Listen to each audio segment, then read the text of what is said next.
ఈ మిథున రాశి వారికి ఈ సంవత్సరము ఆదాయము 8, వ్యయం 11. ఆదాయ వ్యయాలలో ఎక్కువ వ్యత్యాసం లేదు. అయినప్పటికీ ఆదాయం పైన మీరు మనసు నిలపాలి. ఆదాయ మార్గాలను అన్వేషిస్తూ ఉండాలి. ఇక రాజ్య పూజ్యం 1గా ఉంది, అవమానం 7.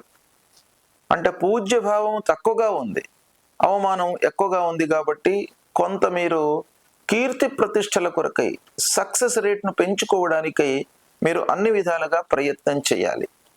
ఇకపోతే మిథున రాశి వారికి ఈ పరాభవనామ సంవత్సరంలో ముఖ్యమైనటువంటి గ్రహాలు గురు, శని, రాహు, కేతువుల యొక్క సంచారము, తద్వారా కలిగేటువంటి ఫలితాలు ఎలా ఉన్నాయి అనే విషయాన్ని మనం చూసినట్టయితే, గురువు మిథున రాశిలో ప్రారంభంలో సంచరిస్తున్నాడు. అంటే జన్మస్థానం అవుతుంది. జన్మస్థానంలో సంచరించడం మూలకంగా ఒక సంపూర్ణ శుభగ్రహము జన్మస్థానంలో సంచరిస్తుంది. అది కొంత మీకు మిశ్రమమైనటువంటి ఫలితాన్ని ఇస్తుంది. అంటే మీకు ఆత్మవిశ్వాసంతో మీరు ఉన్నట్టయితే కొన్ని పనుల లోపల మీకు కలిసి వస్తుంది, గౌరవ మర్యాదలు పెరుగుతాయి.